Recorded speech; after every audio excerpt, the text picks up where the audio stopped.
misis ko gawa ng wala lang. Ayaw talaga niya mag-expose sa camera guys. Talagang ayaw niya talaga kaming yumaman guys. Tago-tago ko yan ang baby hamper ko. Busy din guys ha. At huwag niyo mag-alala guys. 2 million views to guys. Aabot ng 2 million views na guys. Kahit anong tago yan guys. Aabot sa pa rin guys. Talaga naman guys. Huwag siyang tatago guys. Huwag niyo kalimutan guys. I-share yan guys at i-like at i-follow ang video natin guys. Salamat sa panonood. Good luck.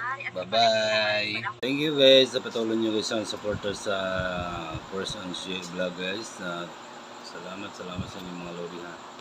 Talagang pasensya na kayo sa mayayain kong misis at ayaw talaga yan guys magpakita sa camera guys na kasama niya kami. Kaya please share and follow guys, subscribe.